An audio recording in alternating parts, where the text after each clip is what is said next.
الله أكبر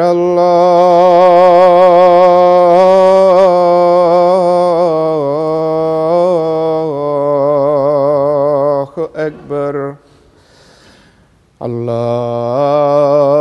الله أكبر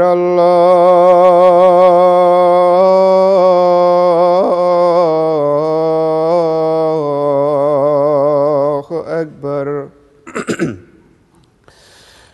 أشهد أن لا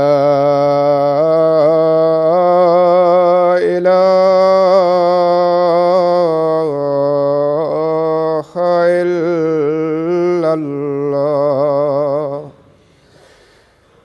أشهد أن لا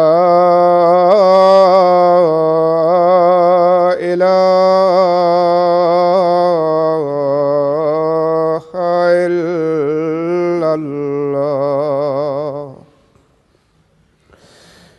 أشهد أن محمدًا رسول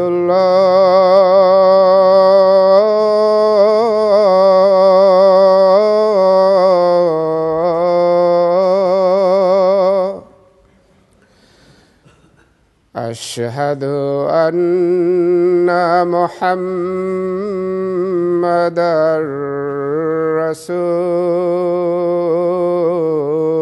رسول الله حي على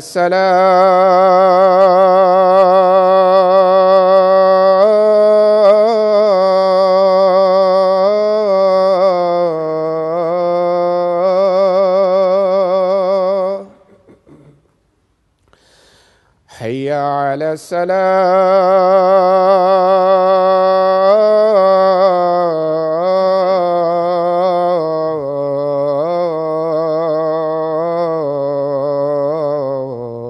الصلاة حي على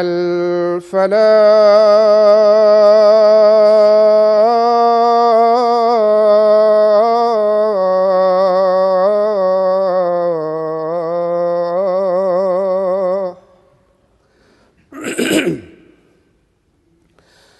حي على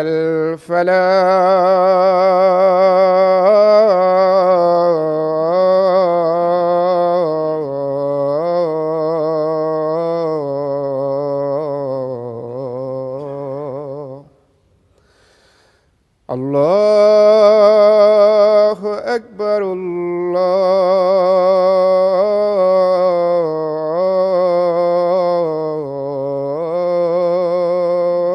الله أكبر لا إله إلا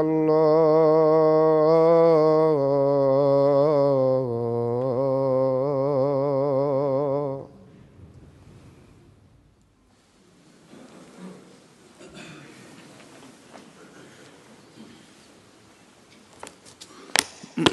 السلام عليكم ورحمة الله.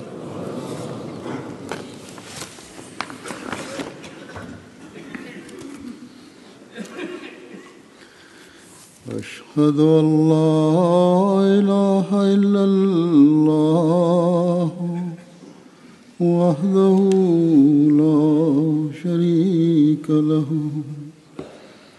وأشهد أن محمدًا عبده ورسوله أما بعد فأعوذ بالله من الشيطان الرجيم بسم الله الرحمن الرحيم الحمد لله رب العالمين الرحمن الرحيم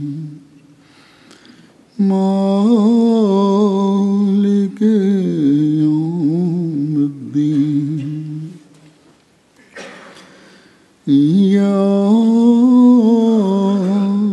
نعبد وإياك نستعين اهدنا الصراط المستقيم صراط الذين أنعمت عليهم غير المغضوب عليهم ولا الضالين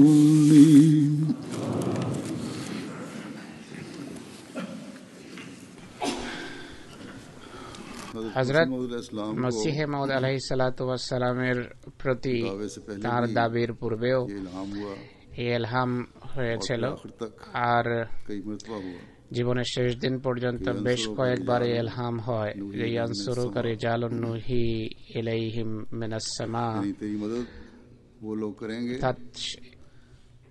সেই সকল মানুষ তোমাকে সাহায্য করবে যাদের হৃদয়ে আমরা ইলহাম করব।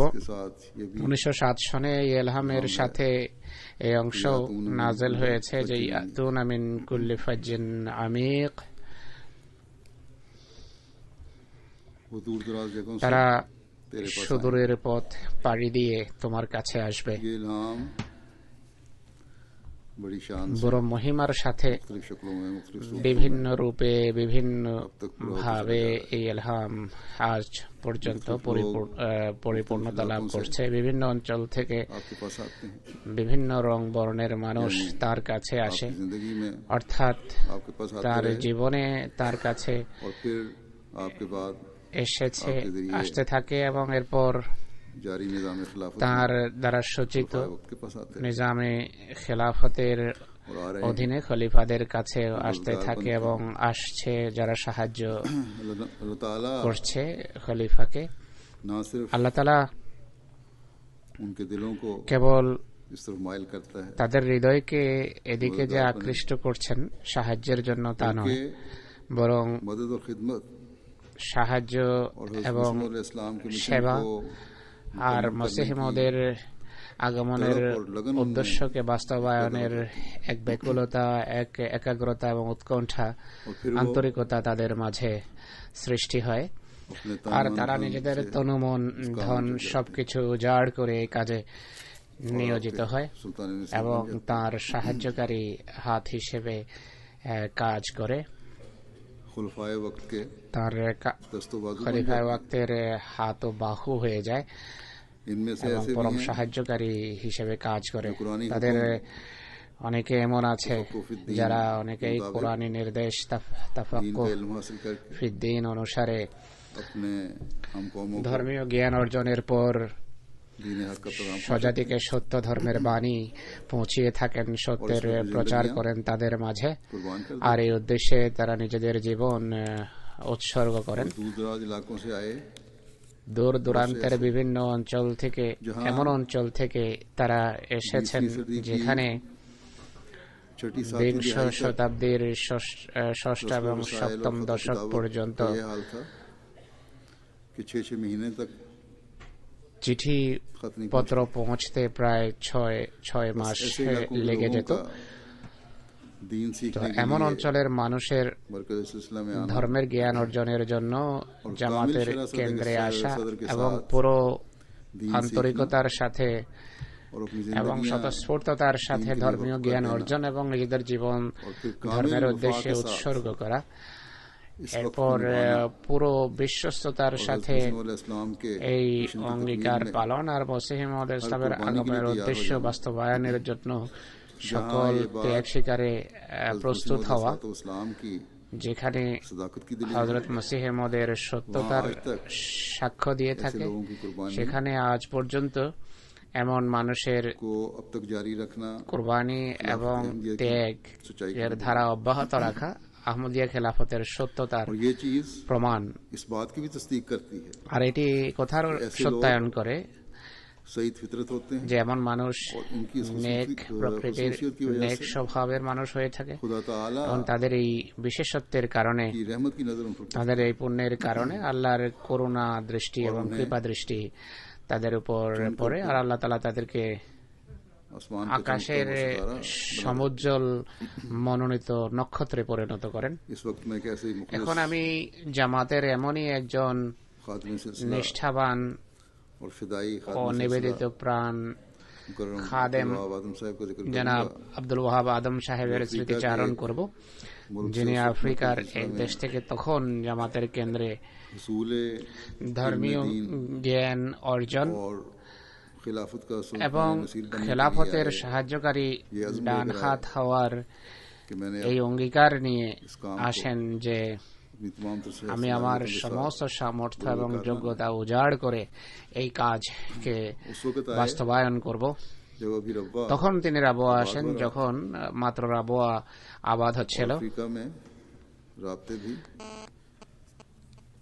महीनों बाद আফ্রিকায় তখন যোগাযোগ প্রতিষ্ঠা করতে মাসের পর মাস লেগে যেত। আমাদের এই প্রিয় और বুজুর্গ ভাই खिलाफत के जानिसार এবং খেলাফতের নিবেদিত প্রাণ এই সৈনিক वक्त के इशारे पर चलने খলিফা ওয়াক্তের ইশারা এবং ইঙ্গিতে हर যিনি फैसला উঠা বসা করতেন जो खलीफा वक्त की तरफ আর से आए খলিফা ওয়াক্তের পক্ষ থেকে যেই সিদ্ধান্তই আসতো বা দেয়া হতো তা कबूल करने वाले হাসি মুখে প্রসন্ন खलीफा হৃদয়ে वक्त के छोटे से छोटे তা हुक्म গ্রহণ করতেন। খলিফা ওয়াক্তের बल्कि ख्वाहिश की তুচ্ছাতি तकमील के लिए भी তুচ্ছ নির্দেশ বরং খলিফা ওয়াক্তের बेचैन रहने वाले ইচ্ছাকে বাস্তবায়িত করার জন্য मैंने গভীর আন্তরিকতা রাখতেন। 8 साल से ज्यादा अरसा আমি गाना में उनके साथ काम 8 किया বছরের অধিক কাল গানায় যখন তার সাথে কাজ করেছি তখনও খেলাফতের সাথে সম্পর্কের ক্ষেত্রে जैसा कि मैं बयान कर আমি তেমনি তাকে দেখেছি এবং পেয়েছি और যেমনটি আমি এতক্ষণ বললাম।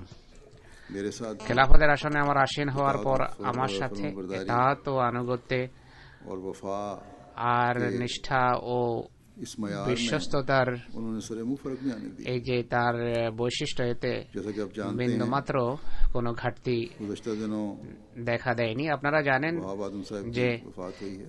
কয়েকদিন পূর্বে জনাব ওয়াহাব আদম সাহেবের ইন্তেকাল হয়েছে। तकरीबन 1 साल গত প্রায় 1 বছর এখানে তিনি অবস্থান করেন।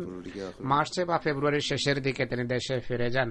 इस खादमे सिलसिला का প্রায় অর্ধ শতাব্দীর অধিক কাল পর্যন্ত জামাতের এই সেবক জামাতের খেদমত এবং সেবা করতে থাকেন। তার और इनकी शख्सियत খেদমত, তার সেবা, और इनके किरदार তার ব্যক্তিত্ব, তার और इनकी वफाओं আদর্শ এবং তার বিশ্বস্ততার मुख्तसर वक्त में बयान नहीं किया जा सकता। কাহিনী এই সংক্ষিপ্ত সময়ে বর্ণনা করা সম্ভব নয়। कुछ बातें मैं आपके सामने रखता যা हूँ হোক, কিছু কথা আপনাদের সামনে जिससे इनकी सीरत के बाद তুলে ধরব, যার মাধ্যমে তার জীবন চরিত্রের কিছু দিক আপনাদের সামনে স্পষ্ট হবে। তার বংশে इनके আহমদিয়ত वालिदा के जरिए से তার পিতামাতার মাধ্যমে আসে। इनके बेटे वहाब साहब के बेटे ওয়াহাব সাহেবের পুত্র জানিয়েছেন যে জনাব ওয়াহাব আদম সাহেব জন্মসূত্রে আহমদী ছিলেন। इनके তার वालिद পিতা सुलेमान के সোলেমান কে আদম সাহেব এবং মা अकुआ साहिबा আয়েশা আকুয়া সাহেবা আহমদিয়ত গ্রহণ করেছিলেন। বিশারত আহমদ বশির সাহেব যখন গানার আমির ছিলেন বা যখন তিনি সেখানে মোবাল্লিগ হিসাবে কাজ করছিলেন, बशीर साहब তখন ওয়াহাব সাহেবের পিতা अमीर नवाज জনাব সোলেমান কে আদম সাহেব জামাতের সেখানে মুআল্লিম ছিলেন বা মুআল্লিম হিসাবে কাজ করছিলেন। और वहाब आदम साहब ওয়াহাব আদম সাহেব अपने होश में বোধ বুদ্ধির যুগে বা যখন প্রাপ্তবয়স্ক হন তখন পিতাকে দেখেননি। তার ছোট বয়সেই পিতা ইন্তেকাল করেন। बताया कि इनके তার वालिद মা शदीद ख्वाहिश জানিয়েছেন যে कि वहाब साहब जमात के मुबल्लिग ওয়াহাব সাহেব জামাতের মুবাল্লিগ হবেন। चुनांचे वालिद साहब की ख्वाहिश पूरा এই करने ছিল के लिए তার वालिदा পিতার ने इनको প্রবল বাসনা। बिशारत बशीर পিতার साहब साथ रबा बिशारत, বাসনা বাস্তবায়নের জন্য তার মা তাকে বিশারত বশির সাহেবের সাথে রাবুয়া পাঠিয়ে দেন। बल्कि इन्होंने अपने वालिद को বরং তিনি कभी तस्वीर भी नहीं देखी কখনো তার পিতার ছবিও দেখেননি। कुछ अर्सा पहले কিছুকাল किसी दोस्त পূর্বে ने বা तस्वीर স্বল্পকাল दिखाई, পূর্বে তার এক বন্ধু তাকে এক ওয়াহাব ছবি সাহেবের দেখান ওয়ালিদ की तस्वीर भी যাতে ওয়াহাব সাহেবের পিতার ছবিও तब ছিল। उनको पता लगा कि मेरे वालिद তখনই তিনি জানতে পেরেছেন যে এটি তার পিতার ছবি। वहाब साहब জনাব ब्रो ওয়াহাব সাহেব ब्रोफेद्रो আসান্টি অঞ্চলের गांव में जो अशांति रीजन के एडांसी के जिले में এডান্সি है, জেলার ড্রোফেয়াদ্রো গ্রামে 1938 সনের ডিসেম্বর মাসে জন্মগ্রহণ করেন। इब्तदाई तालीम इन्होंने প্রাথমিক শিক্ষা তিনি ইউনাইটেড মিডল স্কুলে इंडिया सेकेंडरी स्कूल অর্জন করেন। এরপর আহমদিয়া সেকেন্ডারি স্কুল কুমাসিতে वहां से পড়ালেখা করেন। तालीम मुकम्मल সেখানে की পড়ালেখা সমাপ্ত করেন বা কিছুদিন পড়ার পর জীবন উৎসর্গ করেন। আর 1952 সনে जामिया अहमदिया रवा में পড়ালেখার জন্য তাকে तालीम हासिल करने के लिए জামিয়া আহমদিয়া রাবুয়ায় পাঠিয়ে দেওয়া হয়। 1960 में 1960 সনে जामिया अहमदिया रवा से জামিয়া আহমদিয়া রাবুয়া থেকে শাহেদ ডিগ্রি অর্জন করেন। वापस घाना गए ঘানা ফিরে যান। और वहां आपका সেখানে मुख्तलिफ जगहों বিভিন্ন पे স্থানে रीजनल मिशनरी আঞ্চলিক মোবাল্লিক হিসাবে নিযুক্তি পেতে থাকেন। 1969 পর্যন্ত रीजन में जो पहले প্রথম রিজন ব্রাহ্মপুতে তিনি খেদমত করার বা সেবা করার সুযোগ পান। এরপর গানার সল পন্ডে জামিয়াতুল মুবাশশিরিনের প্রিন্সিপাল নিযুক্ত হন। और उस वक्त ये हाल था मिशनों का তখন ছোট ছোট মাটির ঘর वो ছিল, গোসলখানা ছিল না। तो उसके खड़ी कर লাকড়ির সাথে চাটাই ঝুলিয়ে गुसलखाने বা बनाए जाते চাটাই লটকিয়ে গোসলখানা বানানো হতো। এই হলো সেই সময়কার চিত্র। এখন তেমন ধারণাই নেই। তিনি আমাকে একবার বলেছেন যে গোসলখানা দুটো ইট রেখে এক বালতি পানি কোন স্থান থেকে এনে মানুষ গোসল সেরে নিত। बिल्कुल ही একেবারেই প্রাথমিক এবং অনুন্নত অবস্থা এটি। बहरहाल इसके बाद যাই হোক, এরপর ফজল মসজিদের নায়েব ইমাম হিসাবে 1971 সনে তিনি যুক্তরাজ্যে নিযুক্ত হন। আর 1974 পর্যন্ত তিনি এই দায়িত্ব পালন করেন। 1975 সনে তাকে আমির এবং মোবাল্লিগ ইনচার্জ নিযুক্ত করা হয় গানার। প্রায় 39 বছর মৃত্যু পর্যন্ত তিনি এই দায়িত্ব পালন করেছেন।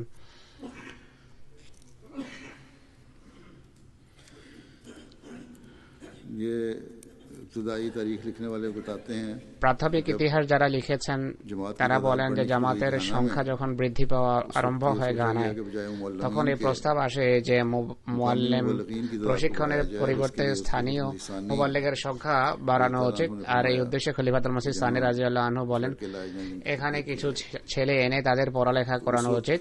घाना से তখন 14-15 বছরের দুজন অপ্রাপ্ত বয়স্ক বালককে आदम साहब और बशीर बिन साले অর্থাৎ ওহাব আদম ও বশির বিন সালেহ সাহেবকে পাকিস্তান পাঠানো হয়, যেভাবে তিনি নিজেই জানিয়েছেন।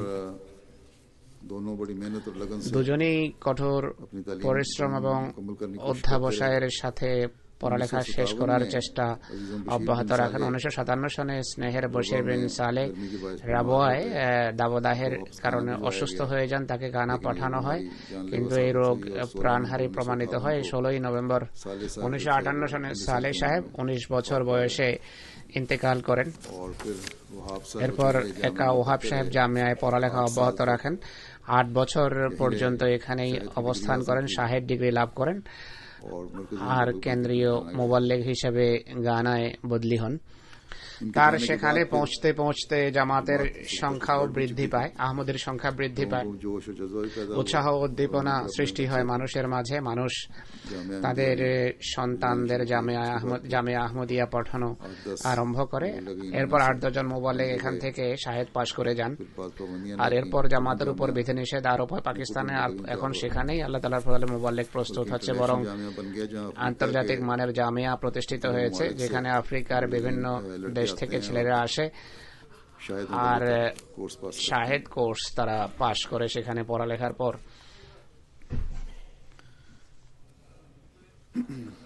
जब ये रवा में थे ইনি যখন রাবুয়ায় অবস্থান করছিলেন তখন গানার দূত একবার রাবুয়া আসেন।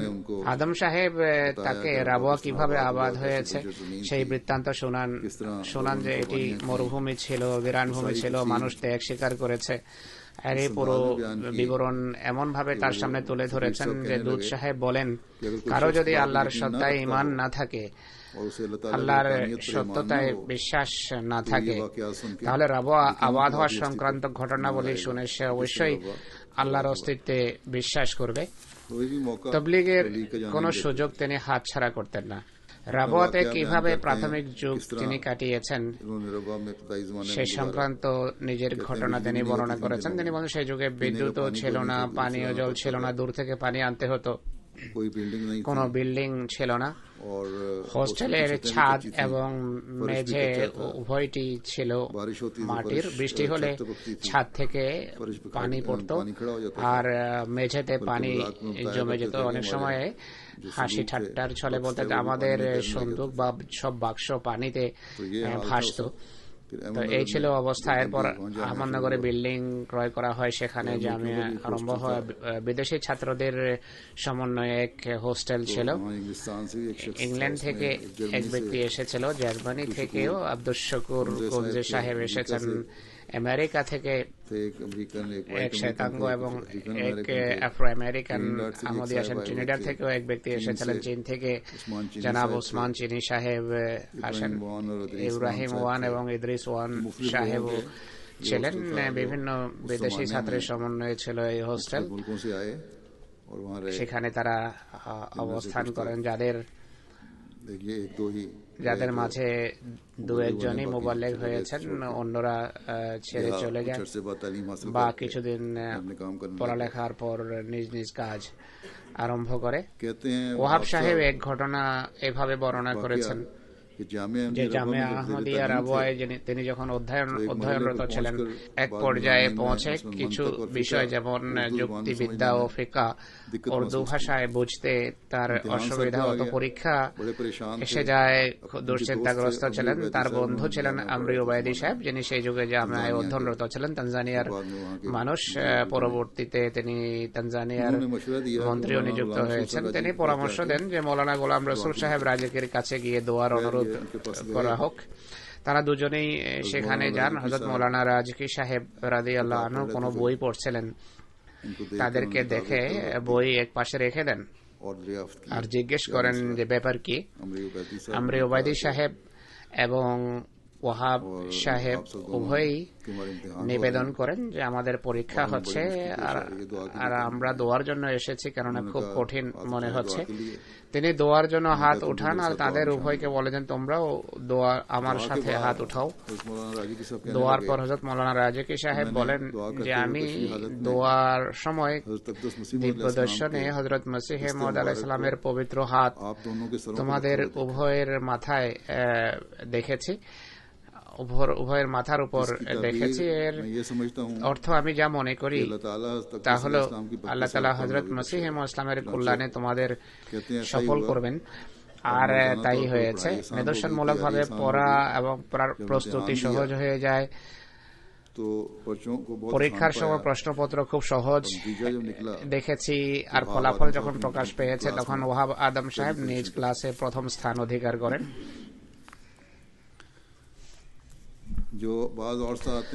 আরো কিছু মহাসৌভাগ্য যা তার ভাগ্যে জটেছে তা হলো তিনি প্রথম আফ্রিকান কেন্দ্রীয় মুবাল্লিগ ছিলেন, প্রথম গানিয়ান আমির এবং মিশনারি ইনচার্জ নিযুক্ত হন, প্রথম আফ্রিকান আহমদী যিনি খলিফাতুল মসির প্রতিনিধিত্বে রাবওয়ার আমিরে মুকামি হিসেবে কাজ করার সৌভাগ্য হয়েছে, প্রথম আফ্রিকান কেন্দ্রীয় মুবাল্লিগ যিনি ইউরোপে খেদমতের সৌভাগ্য লাভ করেছেন, সর্বপ্রথম আফ্রিকান যিনি মজলিসে ইফতার অনারারি মেম্বার হওয়ার সৌভাগ্য পেয়েছেন। কেন্দ্রের প্রতিনিধিত্বে পৃথিবীর বিভিন্ন দেশ সফর করার সুযোগ পেয়েছেন, যেমন Canada, Germany, Benin, Mali, Ivory Coast, Nigeria, Burkina Faso, Liberia, Sierra Leone এবং জ্যামাইকা হলো এর অন্তর্ভুক্ত। ইসলাম এবং বর্ণ বৈষম্য, ইসলাম ও খ্রিস্ট ধর্ম সম্পর্কে গবেষণা এবং প্রবন্ধ লেখারও তিনি সৌভাগ্য লাভ করেছেন। তার মায়ের নামে তিনি এক ফাউন্ডেশন জারি করেছেন, অভাবীদের যার অধীনে সাহায্য করা হয়। জামাতে আহমদিয়া ঘানা তার ইমারতের যুগে অসাধারণ উন্নতি করেছে আল্লাহ তাআলার বিশেষ কৃপায়। কিছু স্কুল জামাতের পূর্বেও ছিল, কিছু খুলেছে, কিছু নতুনভাবে প্রতিষ্ঠা লাভ করেছে, আর কিছু আছে যেগুলোর মান উন্নয়ন হয়েছে। তার যুগে জামাতে আহমদিয়ার 4 শতাধিক স্কুল গাটায় কাজ করছে। Teachers training college, Jamiatul Mubashshirin, Jamia Ahmadiyya International কথা বিশেষভাবে উল্লেখযোগ্য। 7টি বড় হাসপাতাল সেখানে কাজ করছে, 2টো হোমিও ক্লিনিক গানায় মানব সেবা করে চলেছে। গণকল্যাণমূলক কাজও সেখানে হচ্ছে। ইলেকট্রনিক এবং প্রিন্ট মিডিয়ায় জামাত অনেক বড় মর্যাদা লাভ করেছে সেখানে। গানার 2টো প্রধান রাজপথে তিনি অসাধারণ চেষ্টা করে হযরত মসিহ মওউদ আলাইহিস সালাতু ওয়াস সালামের বড় বড় ছবি লাগিয়েছেন প্রত্যেক আনাগোনাকারীর দৃষ্টিতে। তারপরে নিচে লেখা আছে যে এই মসির আগমনের অপেক্ষা ছিল, তিনি এসে গেছেন। আর এইভাবে প্রকাশ্যে সেখানে তাবলীগ করছিলেন তিনি।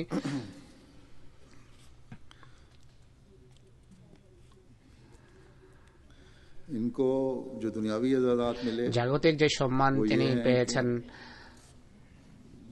তা হল কোরিয়ায় আন্তঃধর্মীয় এবং international federation for world piece আমেরিকার পক্ষ থেকে নিঃস্বার্থ এবং অসাধারণ খেদমতের জন্য অ্যাম্বাসেডর ফর পিস এর সম্মান তাকে দেয়া হয়েছে।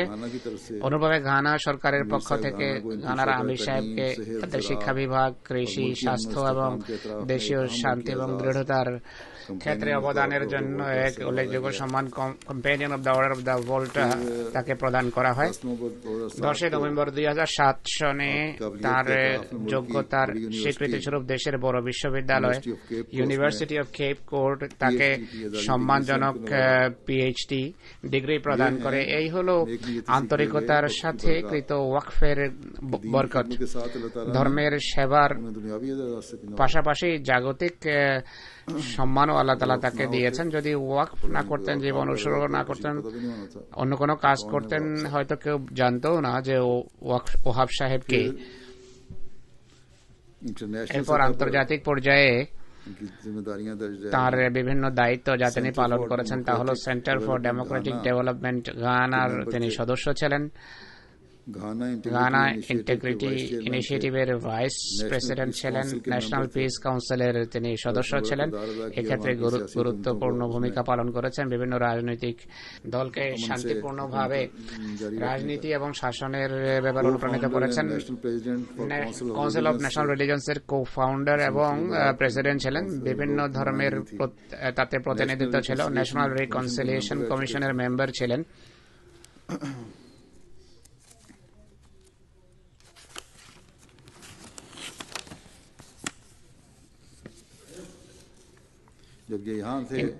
উনিশশো সনে তিনি যখন লন্ডনে অবস্থান করছিলেন, পাকিস্তানে আহমদিয়া জামাতের উপর ভয়াবহ যখন অত্যাচার হচ্ছিল, যুগ ছিল পরীক্ষার, তখন ওয়াহাব সাহেব লন্ডন মসজিদের ইমামের সাথে সম্মিলিতভাবে দিবারাত্র কাজ করেছেন।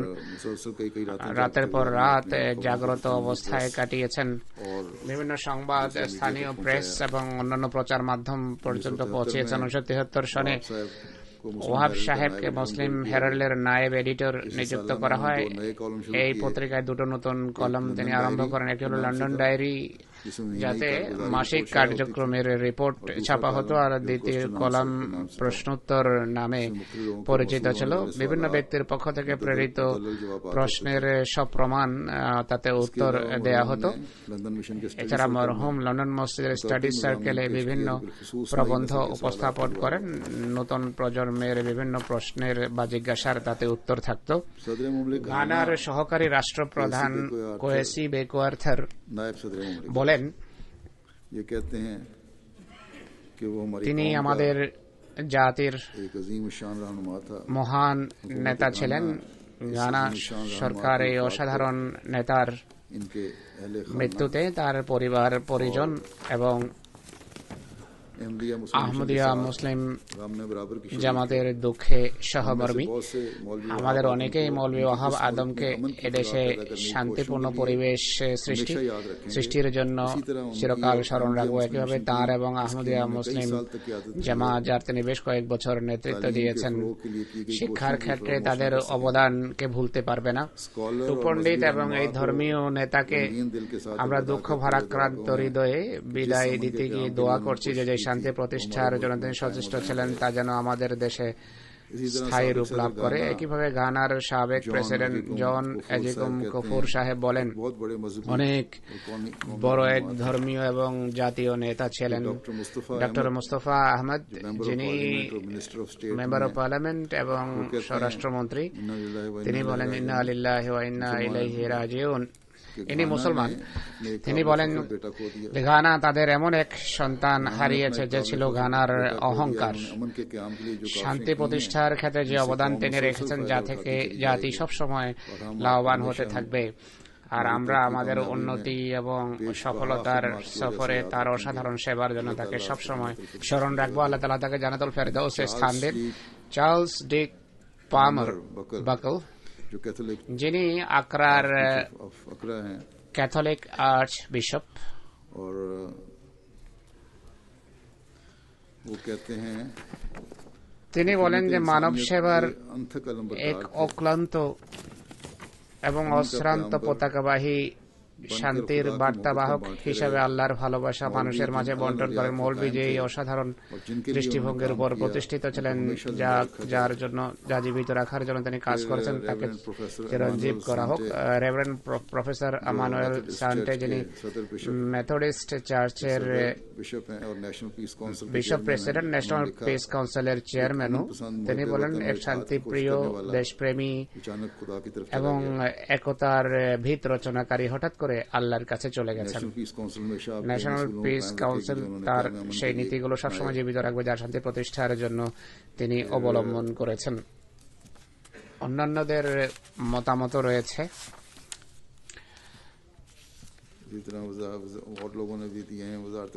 পররাষ্ট্র মন্ত্রণালয়ের প্রতিনিধি হাজি মোহাম্মদ গাড়ু সাহেব, যিনি গভর্নিং কাউন্সিল এবং গানা শান্তি কাউন্সিলের নায়েব চেয়ারম্যান, তিনি বলেন, আমরা মুসলিম কমিউনিটি গানার এক অনেক বড় স্তম্ভ পিলার হারিয়েছি। পৃথিবীর কিছু দেশে আহমদিরা মুসলমান নয়, কিন্তু এখানে বিভিন্ন মুসলমান সংগঠন বলছে যে আমরা মুসলিম কমিউনিটি গানার এক মহান পিলার হারিয়েছি। তিনি আন্তঃধর্মীয় যোগাযোগের সেতু বন্ধন রচনা করেছেন। ওহাব আদম অত্যন্ত যোগ্য, মহান এবং ঐক্য প্রতিষ্ঠাকারী নেতা ছিলেন, যিনি জীবনের এক বিশাল অংশ মানব সেবায় অতিবাহিত করেছেন এবং মানুষের মাঝে সেতু বন্ধন রচনা করেছেন।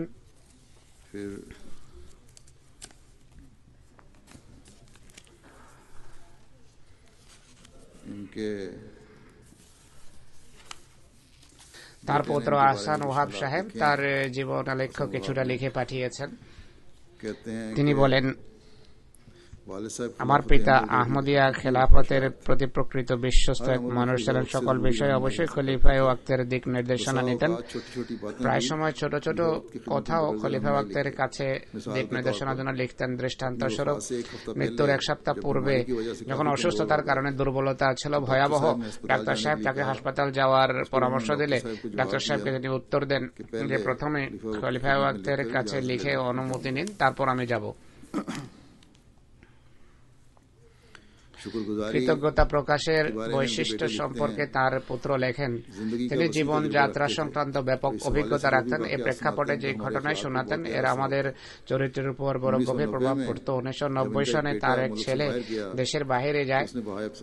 ওহাব সাহেবের কাছে অভিযোগ করে যে ঘরে যোগাযোগ করতে আমাদের অনেক সময় নষ্ট হয়, পত্র অনেক বিলম্বে পৌঁছে। সে যুগে ইন্টারনেট এবং ইমেল ইত্যাদির সুযোগ তত বেশি ছিল না। ওহাব সাহেব উত্তরে তাকে বলেন যে, দেখো, আমি যখন রাবুয়ায় পড়ালেখা করছিলাম, আমার মায়ের কাছে আমার পত্র পৌঁছতে 6 মাস সময় লেগে যেত।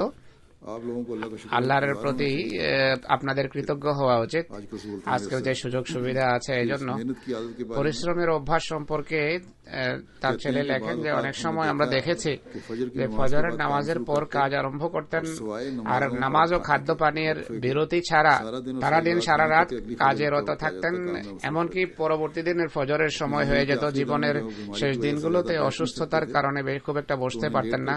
তাকে শায়িত অবস্থায় কাজ করতে দেখেছি, দীর্ঘ পত্র এবং নোট লিখতে দেখেছি। হুজুর বলছেন শেষ মুহূর্ত পর্যন্ত তার পত্র আসতে থাকে আমার কাছে।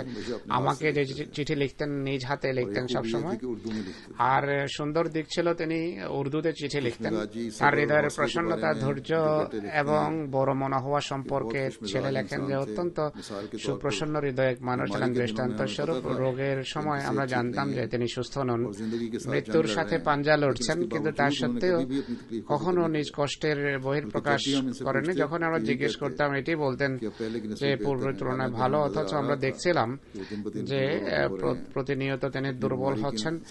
অসুস্থতার ভয়াবহতার মাঝেও আমাদেরকে বিভিন্ন চুটকি শোনাতে থাকেন। ভয়াবহ অসুস্থতা সত্ত্বেও বড় ধৈর্যের সাথে তিনি এর মোকাবেলা করেছেন। আর এটি শুধু সেই ব্যক্তিই করতে পারে যার আল্লাহর সত্তায় পূর্ণ বিশ্বাস থাকে। আর আল্লাহর সন্তুষ্টির জন্য যারা ধৈর্য ধারণ করে থাকে তারাই এমন করতে পারে। অনেকেই তখন আমাকে বলেছে ইনি হয়তো জানেন না যে ইনি কতটা অসুস্থ। যকৃতের ক্যান্সার ছিল, এই রোগ অত্যন্ত ভয়াবহ হয়ে থাকে, কিন্তু আসলে এমন কথা যারা বলতো তাদের কথা ভুল। তিনি সবকিছু জানতেন, তিনি হা হতাশ করতেন না, বরং আল্লাহ যেমন জীবন দিয়েছেন তা নিয়ে সন্তুষ্ট ছিলেন। আলহামদুলিল্লাহ, ভালো জীবনের আল্লাহ ভাগী করেছেন তিনি। আল্লাহ রোগ থেকে আরোগ্য দিন বা আল্লাহর তাকদীর যাই প্রকাশ পাক তা নিয়ে তিনি সন্তুষ্টই ছিলেন। এ সম্পর্কে জুবাইর খলিল সাহেব লেখেন যে গত বছর জার্মানিতে চেক আপ করানোর জন্য এই অধম তার সাথে স্পেশালিস্ট ডাক্তারের কাছে যাওয়ার সুযোগ পেয়েছে। ডাক্তার তার প্রাণহারী রোগ সম্পর্কে তাকে অবহিত করে। তিনি মুচকি হেসে বলেন যে আমার এক খোদা আছেন। খলিফায়ে ওয়াক্তকেও আমরা দোয়ার জন্য লিখে থাকি, যিনি আমাদের জন্য দোয়া করেন। যদি আল্লাহ আমার মৃত্যুতে সন্তুষ্ট থাকেন তাহলে আমি এটি নিয়ে সন্তুষ্ট। ডাক্তার তার কথা শুনে প্রভাবিত হন গভীরভাবে। এই লেখক লেখেন যে তিনি ওয়াহাব সাহেব এক স্বপ্নে দেখেছেন। স্বপ্নে তিনি দেখেন যে আমি টেলিভিশনে বলছি যে টেলিভিশনে ঘোষণা করছি যে গানার আমির এক নূর বা এক জ্যোতি। তার ছেলে আরো বলেন যে যেই তার সাথে দেখা করতে যেত তিনি স্বয়ং তাকে জুস পরিবেশন করতেন। আমাদের অনেক অমুসলিম এবং মুসলমান বন্ধু বলেছেন যে ওয়াহাব সাহেব আমাদের সাথে সন্তানের মতো ব্যবহার করেন। যখনই কেউ তার কাছে পরামর্শ চাইতো তিনি তাকে সাহায্য করতেন। ঘানায় নারিকেল হয়ে থাকে অনেক বেশি, অতিথিদের পরিবেশন করা হয়, বিশেষ করে ফ্রিজে রাখা হয় অতিথিদের পরিবেশনের জন্য। সম্প্রতি আমাদের মোবারক জাফর সাহেব সেখানে গিয়েছেন। তিনি বলেন যে অসুস্থতা সত্ত্বেও তার চেষ্টা এটাই ছিল যে স্বয়ং নারিকেল কেটে স্ট্র রেখে আমাকে দেবেন। পুরোপুরি হাত উঠানো সম্ভব ছিল না, অন্যের সাহায্য নিয়ে তাতে স্ট্র দিয়ে আমাকে দেওয়ার চেষ্টা ছিল। তার আতিথেয়তার এই যে বৈশিষ্ট্য এটি শেষ মুহূর্ত পর্যন্ত প্রকাশ পেয়েছে তার আচরণে। জনাব বিশারত বশির সাহেবের স্ত্রী সাহেবা লিখেছেন ওয়াহাব সাহেব শুরু থেকে প্রকৃতিগতভাবে বিনয়ী ছিলেন। তিনি সফলভাবে পড়ালেখার পর যখন সফল মোবাল্লেগ হন, আমি দেখেছি যে 1954 সনে আমার বিয়ে হয়, তিনি আমাদের বাসায় আসতেন আর আমাকে বলতেন যে মৌলানার জুতা দিন, আমি পালিশ করব। আমি লজ্জা পেতাম যে ছেলে মোবাল্লেগ তার হাতে কিভাবে বুট পলিশ করাতে পারে, কিন্তু তিনি জোর দিতেন এই জন্য যে তিনি তাকে রাবওয়া এনে এক অনুগ্রহ করেছেন, সেই অনুগ্রহের কৃতজ্ঞতা প্রকাশ করা উচিত। এমনিতেও তার হৃদয়ে শিক্ষকের এক সম্মান ছিল। বিশারত বশির সাহেবের ইন্তেকালে তিনি অনেক বড় এক প্রবন্ধ লিখেছেন। কথা যখন তাকে স্মরণ করানো হয় তিনি আনন্দিত হন। তার ছেলে পিতার মানব দরদ এবং মানুষের জন্য ভালোবাসার ঘটনা উল্লেখ করতে গিয়ে তিনি লিখেছেন যে মানুষকে সাহায্য করার জন্য তিনি তার প্রভাবকে কাজে লাগিয়েছেন, এমন লোকদের সাহায্য করেছেন যাদেরকে তিনি জানতেন না। একবার এক বিধবা তার কাছে আসে, বলে যে আমি বিধবা, কিন্তু আমি চাই একটা ছোট ব্যবসা আরম্ভ করেন, নিজ পায়ে দাঁড়াই, এর জন্য আর্থিক সাহায্যের প্রয়োজন। আমার পিতা এই মহিলাকে পূর্বে জানতেনও না, কিন্তু তাকে সাহায্য করেন যেন সে মহিলা নিজ ব্যবসা আরম্ভ করতে পারেন। শিশুদের বাচ্চাদের সাথে সুন্দর ব্যবহার করতেন। যখনই এমন কচি কাচাদের সাথে দেখা হতো তাদের উপহার বেলুন এবং চকলেট দিতেন, যা তার জেবে বা পকেটে সবসময় থাকতো। বরং কেউ আমাকে অভিযোগ করেছে যে তিনি এমন ব্যবহার করেন। আমি বললাম যে আমার বিশ্বাস তো হয় না, কিন্তু তাকে আমি চিঠি পাঠিয়ে দিই। তিনি উত্তরে বলেন যে আমি সবসময় নিজে কষ্ট করে হলেও নিজ জেব থেকে খরচ করি মানুষের জন্য, মানুষের খেয়াল রাখি। তো কিছু মানুষ এমন থেকেই থাকে যারা তাদের সাথে ভালো ব্যবহার করলেও অভিযোগ করাই তাদের বৈশিষ্ট্য হয়ে থাকে।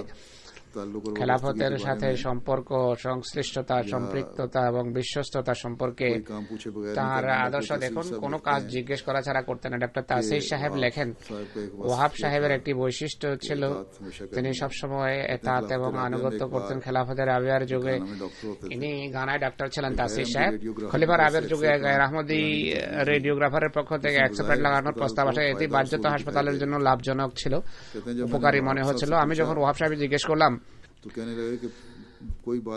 তিনি বলেন কোন সিদ্ধান্তে পৌঁছার পূর্বে যতক্ষণ খলিফাদের পক্ষ থেকে অনুমতি না আসবে এই কাজ করা যাবে না, আগে অনুমতি নাও তারপর কাজ করবে। অনুমতির জন্য লেখা হয়, অনুমতি পাওয়া যায়নি।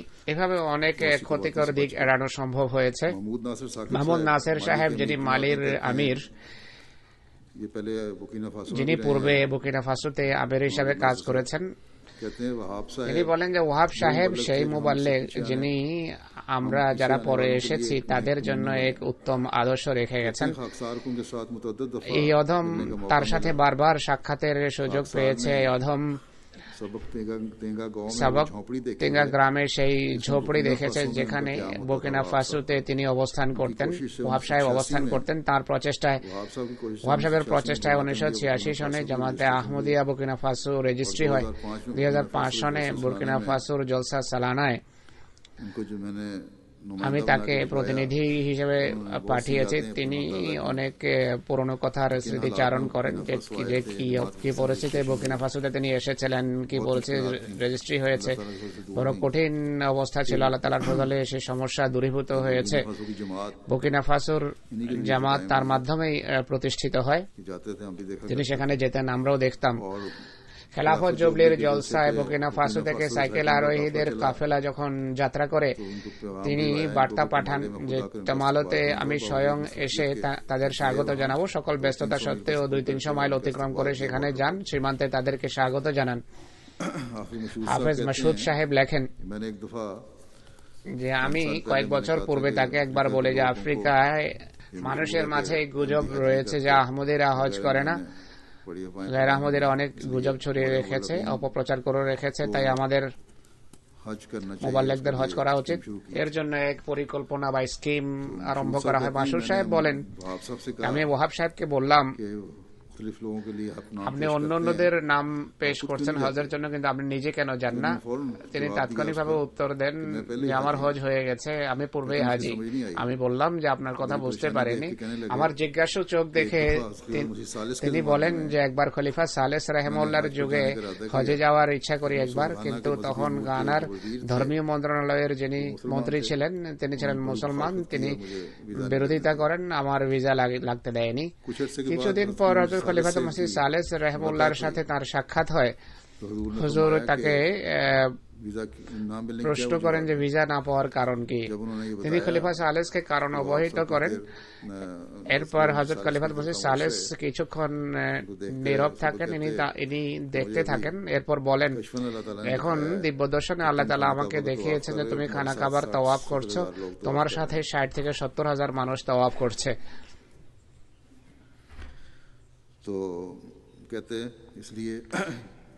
ইনি বলেন যে আমি তো হাজি, আমি হজ করে আমার হজ হয়ে গেছে। ধৈর্য एक बड़ी এক অসাধারণ বৈশিষ্ট্য ছিল তার। दिमाग पे नक्शा है তিনি বলেন যে তার ধৈর্যের চিত্র আমার মাথায় গ্রথিত আছে। के एक दामाद তার এক জামাতা আমেরিকায় বসবাস করতেন, जो शहीद हो गए, সেখানে তিনি শাহাদত বরণ করেন। वहाँ किसी ने কেউ डाका डाला और इनको ডাকাতি করে जगह पे এবং कत्ल कर दिया। অকুস্থলে कहते हैं उस তিনি रोज শহীদ হয়ে যান। गाना की সেদিন জামিয়া আহমদিয়া গানার इनामात थी। বাৎসরিক পুরস্কার বিতরণী অনুষ্ঠান চলছিল। অনুষ্ঠানে আসার পূর্বে আমির সাহেব সংবাদ পেয়ে যান জামাতার শাহাদাতের। এটি জানা কথা যে পিতা হিসাবে বিধবা মেয়ের জন্য চিন্তিত হওয়াই স্বাভাবিক। যুবতী মেয়ে যার 3 সন্তান রয়েছে, কিন্তু 3-4 ঘন্টা সেই অনুষ্ঠানে উপস্থিত ছিলেন। চেহারায় কোনো লক্ষণ প্রকাশ পেতে দেননি যে এমন কোনো ঘটনাও ঘটেছে। পুরো অনুষ্ঠান হাসি মুখে অতিবাহিত করেন। সন্ধ্যার সময় সবকিছু যখন সমাপ্ত হয় আমাদেরকে তিনি বলেন যে আজকে এই ঘটনা ঘটেছে, আজ আমার মেয়ে বিধবা হয়ে গেছে, আমার যুবতী মেয়ে, আমার জামাতাকে এইভাবে হত্যা করা হয়েছে। এক রাশিয়ান বন্ধুর নাম হলো কানাদ বেগ। তিনি বলেন 2008 সনে গানার জলসা সালানায় অংশগ্রহণের সুযোগ হয়।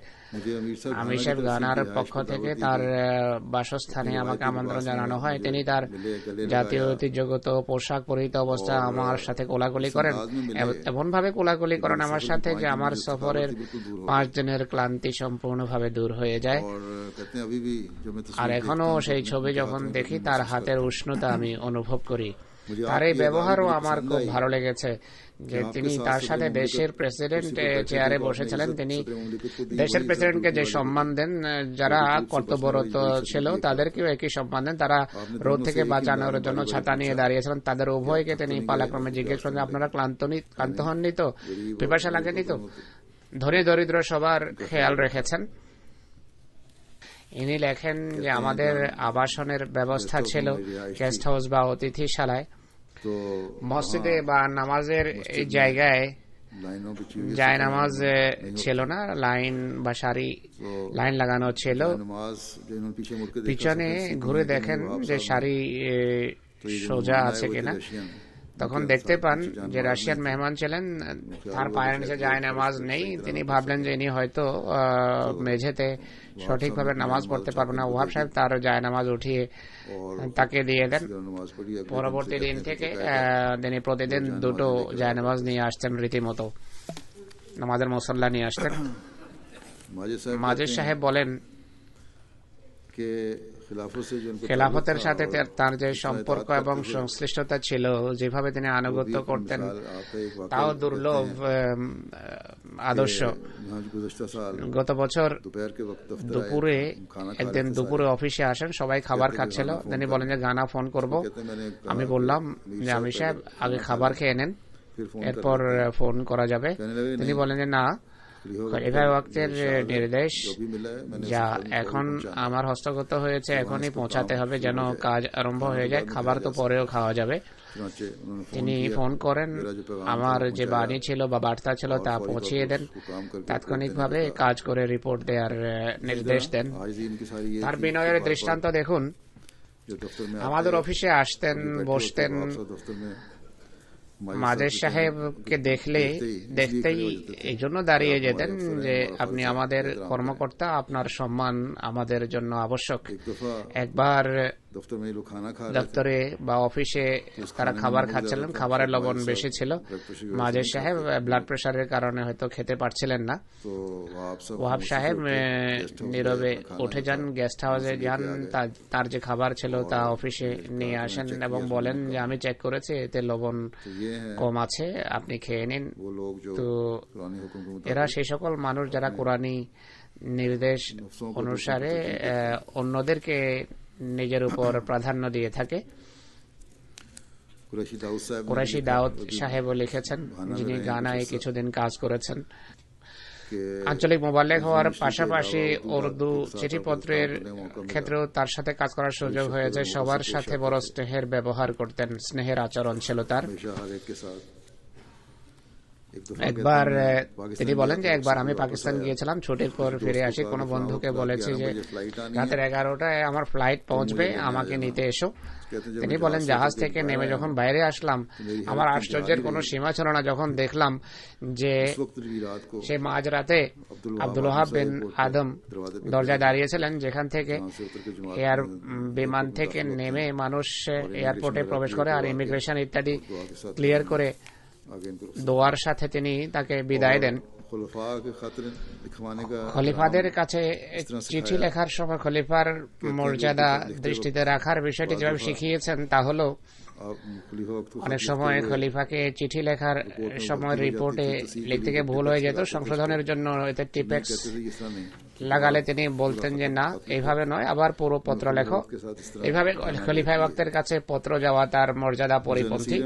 মির্জা নসির আহমদ সাহেব লেখেন তিনি পরবর্তী দিনের জন্য কোনো কাজ ছেড়ে দিতেন না, অত্যন্ত আন্তরিকতার সাথে কাজ করতেন, কাজ শেষ করেই উঠতেন, অন্য কর্মীদেরকেও উৎসাহিত করতেন।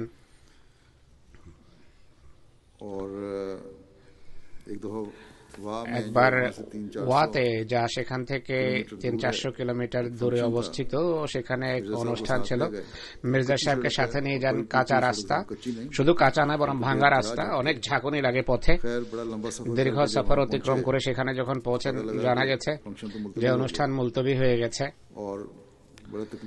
খুব কষ্টদায়ক সফর হয়ে থাকে, কিন্তু তিনি কোনো প্রকার অসন্তোষ প্রকাশ করেননি আর রাগ বা ক্রোধ প্রকাশ করেননি। যদিও হেডমাস্টার সাহেব পূর্বেই টেলিগ্রাম করে জানিয়ে দিয়েছিলেন, কিন্তু সেখানে টেলিগ্রামের ব্যবস্থা এমনই ছিল, টেলিগ্রাম পৌঁছেনি।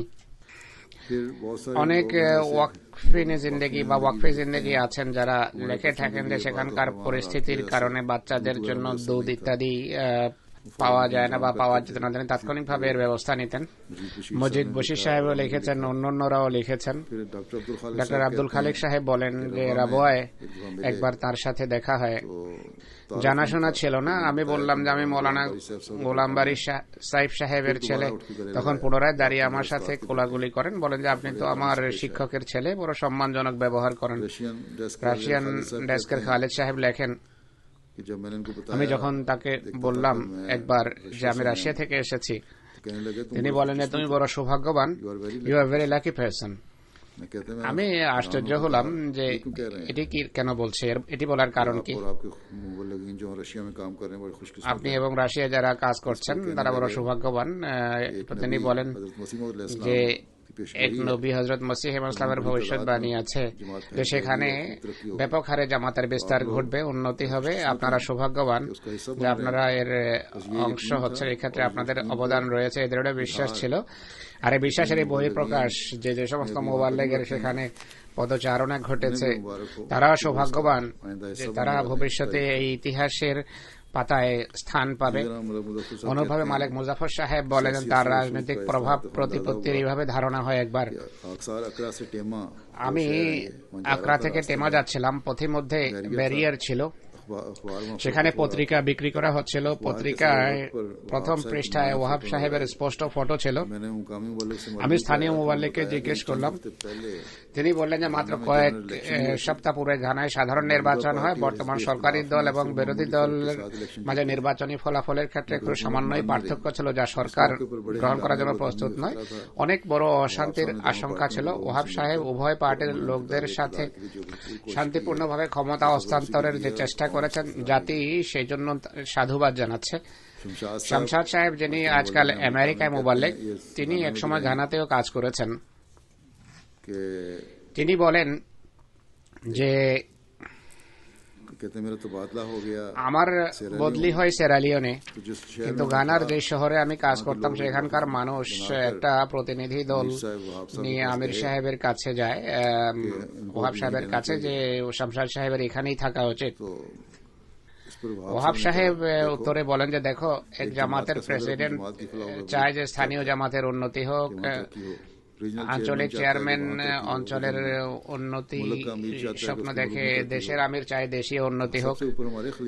সবার উপরে রয়েছেন আমাদের খলিফাতুল মসিহ, যিনি সারা পৃথিবীতে জামাতের উন্নতি দেখতে চান, তাই কোন ব্যক্তি কোথাকার জন্য যোগ্য এবং ফিট তিনি সবচেয়ে ভালো জানেন। যদি সেরালিওনের বদলি হয়ে থাকে ঘানা থেকে, তাহলে তিনি জানেন যে সেখানে তার সেবার বা খেদমতের প্রয়োজন রয়েছে।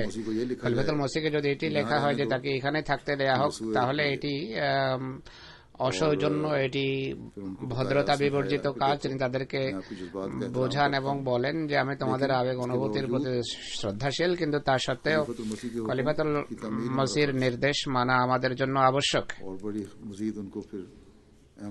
তাদেরকে এর গুরুত্ব সম্পর্কে অবহিত করেন, খেলাফতের গুরুত্ব, খেলাফতের কল্যাণ সম্পর্কে তাদেরকে অবহিত করেন। এভাবে তারা এই জ্ঞান এবং বুৎপত্তি অর্জন করেন যে কিভাবে খেলাফতের প্রতি শ্রদ্ধাশীল হতে হয়। মুবারক সিদ্দিকী সাহেব এক চুটকি বা একটি ঘটনা বর্ণনা করেন। তিনি বলেন যে ওহাব সাহেব একবার ইংল্যান্ডে আসেন, আমার ট্যাক্সিতে বসেন, লন্ডন মসজিদে যাওয়ার নির্দেশ দেন আমাকে। আমি তাকে জানতাম, কিন্তু তিনি আমাকে জানতেন না। অভ্যাসজনিত ভাবে দুষ্টমি আমার মাথায় আসে। তিনি বলেন যে আমি তাকে বললাম যে আপনি সে মসজিদে কেন যাচ্ছেন, এটি তো আহমদীদের মসজিদ। এটি শুনে ওহাব সাহেব আমাকে তাবলীগ করা আরম্ভ করেন যে মহানবী সাল্লাল্লাহু আলাইহি ওয়াসাল্লামের ভবিষ্যৎবাণী অনুসারে মসিহ মউদ এসে গেছেন। পুরো গবেষণার পর আমরা তাকে গ্রহণ করেছি, তোমরা বসে আছো তাকে গ্রহণ করছো না। মসজিদ ফজল পৌঁছে বেশ কিছুক্ষণ গাড়িতে বসে তাবলীগ অব্যাহত রাখেন। আমি তাকে বললাম খুব সিরিয়াসলি, যা শুনেছি আপনাদের কালেমা ভিন্ন। তিনি বলেন যে আমাদের কালেমা লা ইলাহা ইল্লাল্লাহ মুহাম্মাদুর রাসূলুল্লাহ। এরপর বাহু ধরে আমাকে ভিতরে টানতে থাকেন যে আসো মসজিদে তোমাকে কালেমা দেখাই কি লেখা আছে। বেশ কিছুক্ষণ পর আমি করজোরে বললাম যে আপনাকে আমি জানি, আমি আপনার একজন ফ্যান আহমদী, আমি হালকার কায়েদ, আমি রসিকতা করছেন আপনার সাথে, অনেক হাসেন।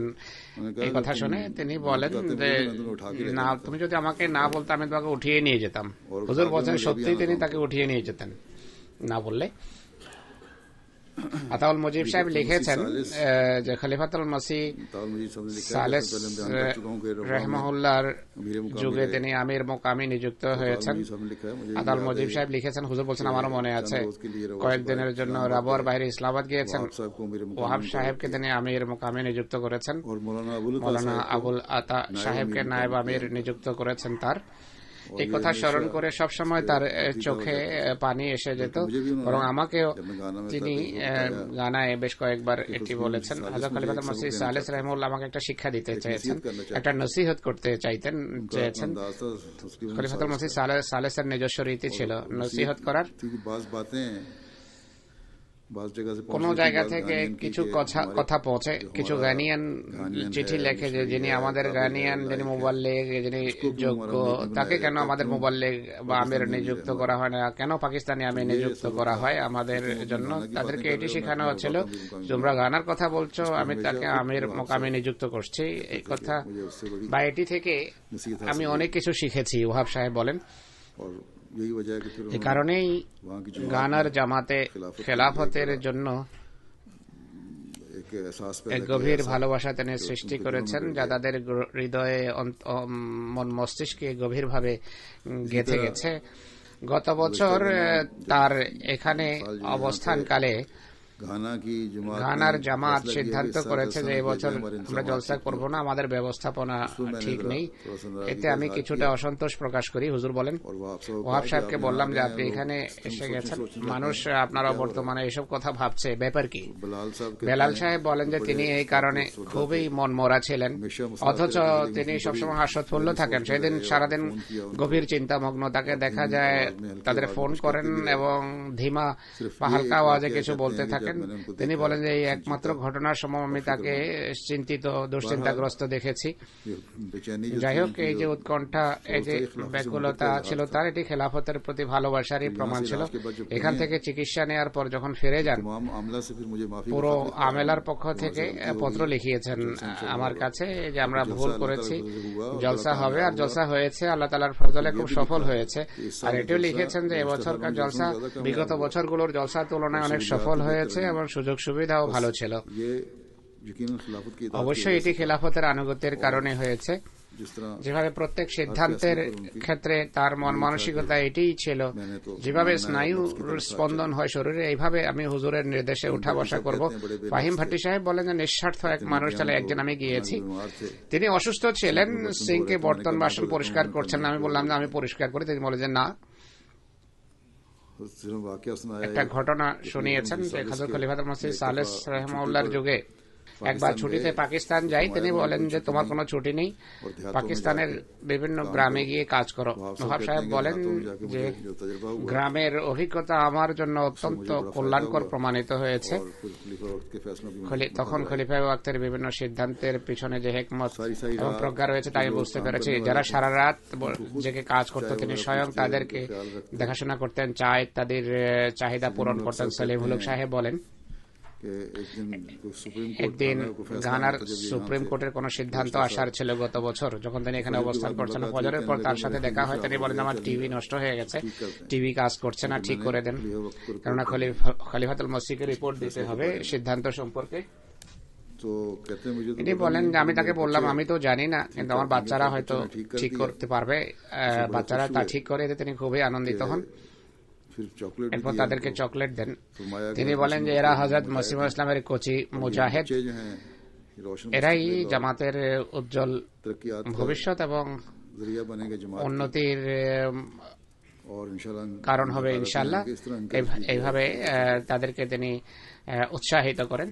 ইব্রাহিম আখলাক সাহেবও তার সাথে সাক্ষাৎ করেছেন এবং বলেন যে তার ভিতর কোন প্রকার কৃত্রিমতা ছিল না, খেলাফতের প্রতি গভীর ভালোবাসা এবং আন্তরিকতা ছিল তার ভিতর। কেন্দ্রীয় কোন প্রতিনিধি গানা গেলে গভীর শ্রদ্ধা এবং সম্মান প্রদর্শন করতেন তার প্রতি। আমি আমার নিজের কথা বলেছি যে আমি সেখানে তার ঘরেও কিছুদিন অবস্থান করেছি। প্রথম দিকে ছোট ছোট কথার ছোট ছোট বিষয়ের যত্ন নেয়া, পাকিস্তানি খাবারের ব্যবস্থা করা, শুধু আমার নয়, যেই যেত সবার তিনি দেখাশোনা করতেন। তার নফল এবং তাহাজ্জুদের বিশেষ গুণ আমি দেখেছি। একবার এক দীর্ঘ সফরের পর উত্তরাঞ্চলের টমালোতে তিনি আসেন, আমরা সেখানে ছিলাম। রাস্তা খুব খারাপ ছিল, দীর্ঘ ক্লান্তিকর সফর ছিল। রাতের 11টায় সেখানে পৌঁছেন, খাবার ইত্যাদি 12টার সময় খাওয়া দাওয়া শেষ হয়। রাতে আমার চোখ খুলে আমি বাইরে দেখলাম যে উঠানে জায়নামাজ বিছানো ছিল, সেখানে বিগলিত চিত্তে আকুতি মিনতির সাথে নফল পড়ছেন। রাতের 1:30টার সময় কার কথা বলছি, জানি না কখন থেকে তিনি নামাজ পড়ছিলেন, হয়তো আধা ঘন্টা বা 1.5 ঘন্টা ঘুমিয়েছেন। এরপর নফল আরম্ভ করেন। ক্লান্তি হোক বা যাই হোক, কোন সময় তিনি তার নফল নামাজ বা তাহাজ্জুদ পরিত্যাগ করেননি। একবার টমালোতেই এক মুরব্বী সাহেব গায়র আহমদীদের সামনে আমার উপস্থিতিতে তার সাথে বড় বাজে আচরণ করে। ইনি আমির সাহেব কিছুই বলেননি, আমার রাগ ধরে আমিও তাকে মুরব্বী সাহেবকে কিছুটা বকাঝকা করেছি। ইনি উর্দুতে শুধু এতটা বলেছেন, গায়র আহমদীদের সামনে অন্তত পক্ষে জামাতের সম্মানের কিছুটা খেয়াল রেখো। তিনি কিছু বলেন, নীরবতা পালন করেন। আর এরপর আমাকে বলেন যে দেখুন এরা কেমন কথা বলে, গায়র আহমদীদের উপর এর কি প্রভাব পড়বে। হৃদয়ে গভীর বেদনা ছিল, শুধু এই চিন্তাই ছিল যে কোথাও জামাতের সম্মানে না আঘাত আসে। যাই হোক, এমন মানুষ ওয়াকফ থাকেও না। সেই মুরব্বী রাবুয়ায় ফিরে যান এবং তাকে ফারেক করে দেয়া হয়। কিন্তু ওয়াহাব সাহেবের ধৈর্য দেখে আমি আশ্চর্য হই, অথচ তিনি আমির ছিলেন, যে কোনো পদক্ষেপ নিতে পারতেন। আমার গানা অবস্থান কালেই বেশ কয়েকবার গভীর বেদনার সাথে আমাকে বলেন যে কিছু মুরব্বী এমন আছে যারা অসাধারণ পরিশ্রম করে, কিন্তু অনেকে এমন আছে যারা কাজ করে না, বরং পরিষ্কারভাবে জানিয়ে দেয় যে এর বেশি কাজ করা সম্ভব নয়। অথচ তাবলীগের নতুন নতুন পথ উদ্ভাবন করা উচিত এবং আহমদিয়তের বাণী পৌঁছানো উচিত। আর তার এই কথা 100% সঠিক। অনেক মুরব্বী মনে করেন যে গতানুগতিকভাবে যে রীতি চলে আসছে তাই অনুসরণ করো, নতুন কোনো পথ উদ্ভাবনের প্রয়োজন নেই। যাই হোক, ওহাব সাহেবের চেষ্টা ছিল সর্বত্র আহমদিয়তের বাণী পৌঁছানোর, সঠিক ইসলামের পেগাম পৌঁছানোর, আর এর জন্য নিজেও চেষ্টা করতেন, অন্যদের কাছেও এই আশায় রাখতেন, ব্যাকুল থাকতেন, উৎকণ্ঠিত থাকতেন এবং দোয়া করতেন। কোনো লোভ লিপ্সাও ছিল না। জামাতের পক্ষ থেকে রাবোয়ায় পাকিস্তানে কর্মীরা কিছু প্লট পেত কম মূল্যে। গত বছর তিনি আমাকে লিখেছেন, হয়তো এই জন্য লিখেছেন যে এখানে যে চিকিৎসা চলছিল তাতে জামাতের পয়সা খরচ হচ্ছে, এটি কম্পেনসেট করার জন্য তিনি বলেন যে আমার প্লট যার মূল্য বেশ কয়েক লক্ষ রুপিয়া হবে তা জামাতকে দিতে চাই, আর জামাতকে আমি দিচ্ছি। জাগতিক কোনো লোভ লিপ্সা ছিল না। অন্ততপক্ষে 20-25 লক্ষ টাকার সেই সম্পত্তি জামাতের হাতে তুলে দিয়েছেন তিনি। রাষ্ট্রীয় মর্যাদায় তাকে দাফন করা হয়েছে। রাষ্ট্রপ্রধান বা প্রেসিডেন্ট স্টেট হাউসে তার মৃতদেহ আনিয়েছেন, রাষ্ট্রীয় মর্যাদা দিয়েছেন। জানাজা নিয়ে যাওয়ার জন্য সরকারের পক্ষ থেকে পুলিশ, আর্মি এবং প্যারামিলিটারি ফোর্সের গাড়ি তাকে পুরো রাষ্ট্রীয় সম্মান দিয়েছে। পুরো কার্যক্রম হয় স্টেট হাউসে। বিভিন্ন মন্ত্রীরা, প্রেসিডেন্ট, ভাইস প্রেসিডেন্ট তাদের নিজেদের অনুভূতি এবং মতামত ব্যক্ত করেছেন। প্রেসিডেন্টের প্রতিনিধি যিনি পার্লামেন্টারি স্পিকারও, আর ভাইস প্রেসিডেন্টও সেখানে উপস্থিত ছিলেন। পুরো রাষ্ট্রীয় সম্মান তাকে দেয়া হয়েছে।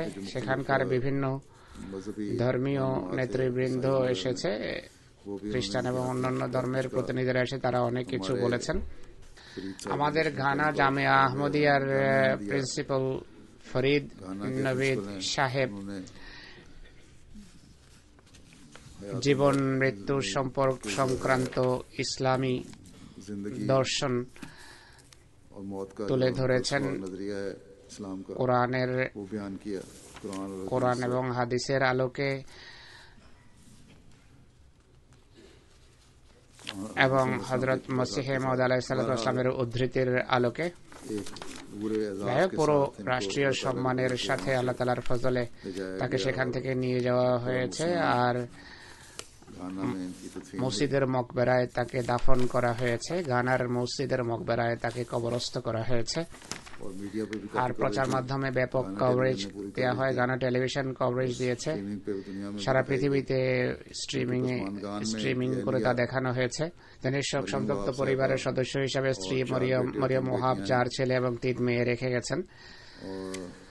আল্লাহ তাআলা তাদের সবাইকে নিয়ে যে নিরাপত্তার বেষ্টনীতে স্থান দিন, আর খেলাফত এবং জামাতের সাথে তাদের তেমন দৃঢ় সম্পর্ক বজায় রাখার তৌফিক দিন যেভাবে তার নিজের ছিল, যা তিনি স্ত্রী বাচ্চাদের ক্ষেত্রেও দেখতে চাইতেন। আল্লাহ তাআলা তাদেরকে ধৈর্য দিন এবং দৃঢ় চিত্ততা দান করুন। ওয়াহাব সাহেবের পদমর্যাদা উন্নীত করুন এবং তার প্রিয়দের মাঝে তাকে স্থান দিন। নামাজের পর আমি তার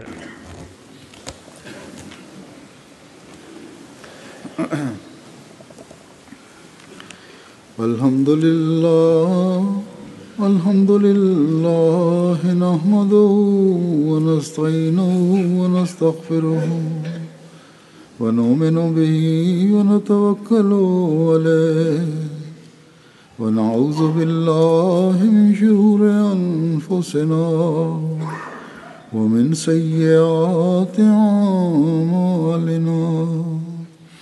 من يهده الله فلا مضل له ومن يضلل فلا هادي له ونشهد أن لا إله إلا الله ونشهد أن محمدا عبده ورسوله. عباد الله رحمكم الله، إن الله يأمر بالعدل والإحسان وإيتاء ذي القربى وينهى عن الفحشاء والمنكر والبغي يعظكم لعلكم تذكرون اذكروا الله يذكركم وادعوه يستجب لكم ولذكر الله أكبر